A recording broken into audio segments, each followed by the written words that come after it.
Most people imagine Christmas as a gentle night, snow falling softly, a star glowing peacefully over a quiet stable, angels singing lullabies into the cold air.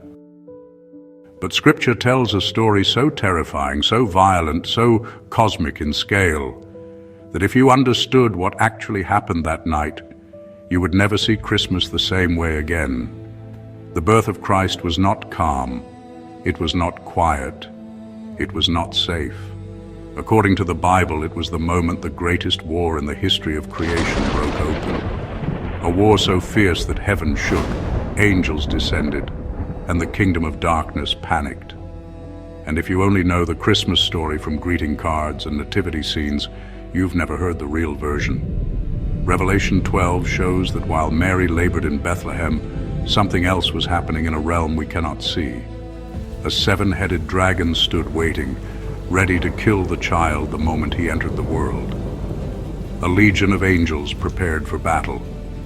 The ancient serpent who deceived Eden tried to strike again, but this time, the plan of God would split history in two. If you click away now, you'll miss the truth the early church understood. Christmas was an act of war, a rescue mission, a cosmic invasion, and heaven knew that the moment God became flesh, nothing, not the spiritual realm nor the kingdoms of man, would ever be the same again. Before we go deeper into this cosmic conflict, take a moment to like this video so more believers can rediscover the real story behind Christmas. And if this angle already feels different from anything you've heard before, share it with one friend who needs to see what Scripture truly reveals. The Incarnation was not just a theological event, it was a military strike. The prophets had warned for centuries that a child was coming who would crush the serpent's head. But what most people forget is that the demonic realm believed those prophecies too. Satan's empire thrives on darkness, deception, and human ruin.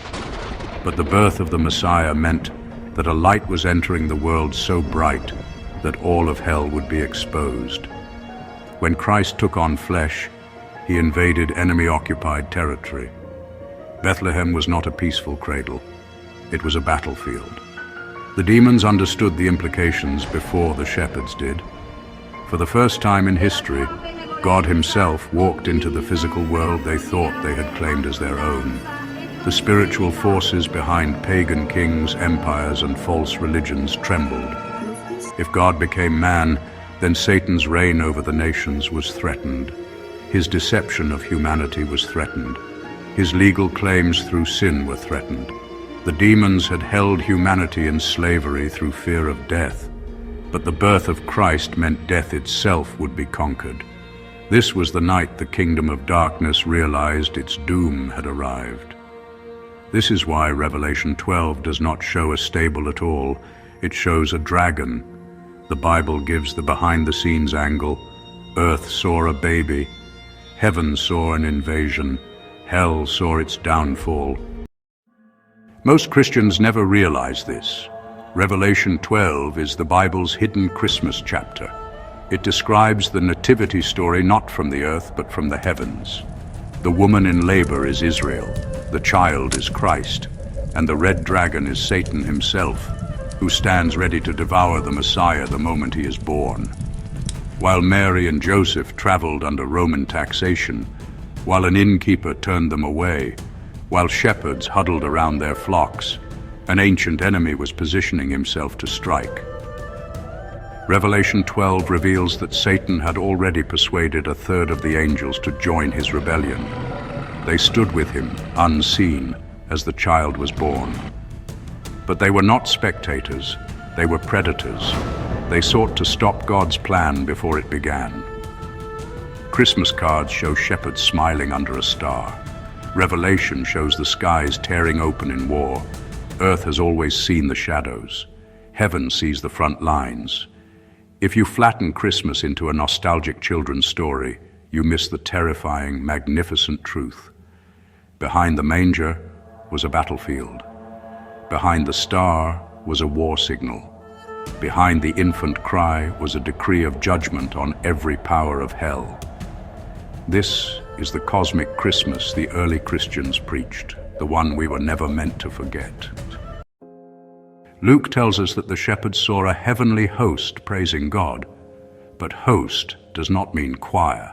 It means army, a military formation, warriors in ranks. The angels were not singing lullabies. They were announcing victory. Bethlehem had become the epicenter of a cosmic confrontation. God himself had entered enemy territory, and angelic warriors assembled around him as a divine protective detail. The shepherds did not just witness a miracle, they witnessed a deployment. Angels had appeared before in moments of war, shutting the lions' mouths for Daniel, surrounding Elisha, striking down invading armies. But Bethlehem was different. Never before had they protected God made flesh. Imagine the trembling fury of the demonic realm as they realized their worst nightmare was unfolding. God was stepping into creation himself. Every prophecy Satan tried to corrupt, every bloodline he attempted to defile, every nation he tried to influence, all had failed. The Messiah was here, and hell was surrounded. Satan rarely steps into history openly. Instead, he works through vessels, kings, empires, governments that serve his purposes without understanding the spiritual powers behind their actions. Herod was one such vessel. When the Magi interpreted the star and followed it toward Judea, they unknowingly stepped into the crossfire of an ancient battle. Herod's fear of a new king was more than political paranoia. Scripture shows that murderous rage, especially against God's chosen, often reflects demonic influence.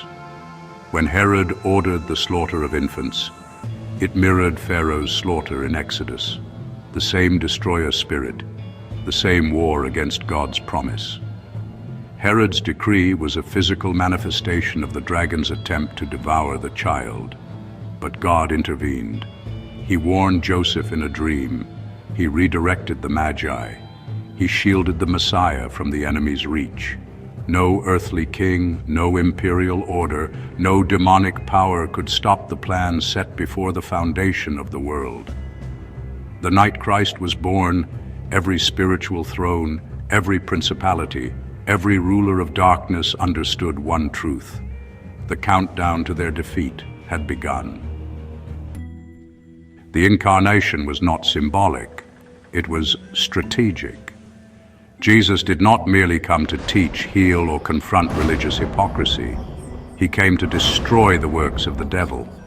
This destruction began the moment he took his first breath. By entering the world through a human mother, Christ took on the nature Satan had corrupted. By living sinlessly, he broke the curse Adam brought. By dying, he defeated the death that enslaved humanity.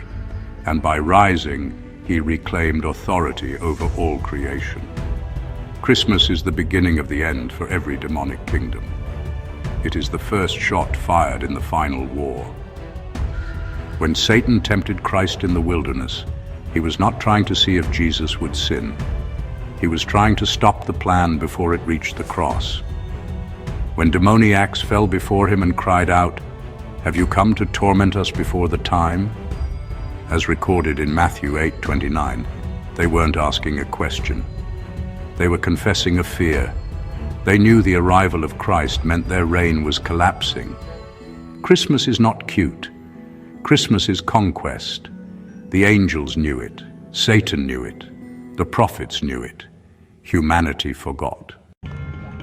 We decorate our homes with stars, but heaven saw a signal flare announcing the arrival of the commander of the Lord's armies. We place a manger on our shelves, but heaven saw the throne room of God entering flesh. We sing about peace on earth, but heaven saw the greatest uprising against darkness since creation. The shepherds saw light. The angels saw victory. Mary saw a baby. Heaven saw the king who would reclaim the nations. If we understood what Christmas truly meant, we would tremble the way the demons trembled. We would rejoice the way the angels rejoiced. The Nativity was never the end of the story. It was the opening act of a rescue operation that would reach all the way to the cross, the resurrection, and the second coming. The baby in the manger was not fragile, he was fearsome. Hell prayed he would fail, heaven knew he would not. Every December, the world tries to sentimentalize what heaven considers a battlefield. We turn the birth of Christ into a gentle fable. But when you strip away the decorations, you find a story so explosive that Satan has spent 2,000 years trying to bury it. The night Christ was born, the greatest invasion in cosmic history began. God stepped into the world not as a symbol, but as a warrior who would defeat sin, conquer death, and reclaim his creation. This is why the early church celebrated the Incarnation with reverence and awe. It was not nostalgia, it was triumph, a declaration that the kingdom of darkness was collapsing, a reminder that God keeps his promises, even when the world is covered in night. We cradle the Christmas story in soft colors and candlelight. We picture a silent night, a gentle lullaby, a world hushed in reverence. But heaven remembers that night very differently. As Mary's cries filled a quiet Bethlehem stable, another sound thundered through the unseen realm. Warhammers clashing, blades drawn, the shriek of the dragon who knew his reign of darkness was ending. What we call peaceful was, in reality, the front line of the greatest battle ever fought. Into that swirling chaos, heaven's perfect Lamb stepped forward, not fragile, not passive, but unstoppable. The great I Am wrapped himself in flesh and descended through fire and fury, through angelic ranks colliding against ancient powers, through storms of lightning and ash. The Lord of all creation did not tiptoe into the world. He broke through enemy lines, infiltrating a realm that had long been under occupation. And yet he arrived, not as a warrior king brandishing a blade, but as a newborn laid in a manger. The contrast is so violent, so stunning, that only God himself could have authored it. On the surface, it looked like a quiet birth in an insignificant town. But behind the veil, the kingdom of darkness was collapsing in real time. Demons trembled, thrones cracked. The ancient serpent who had waited to devour the child found himself staring at the one who had come to destroy him. A cosmic invasion was unfolding under the cover of night, hidden inside the smallest, humblest moment in human history. What the world called ordinary, heaven knew, was the day the rightful king landed behind enemy lines. The same child who shattered the powers of hell will one day return with the armies of heaven. The war that began at Bethlehem will end at his second coming. Christmas is not the end, it is the beginning. If this deeper look at Christmas opened your eyes to the cosmic battle behind the Nativity, take a moment to like this video, leave a comment below, and subscribe so you never miss these biblical deep dives. And if you know someone who needs to remember that Christmas was an act of war, share this message with them today. Cheers.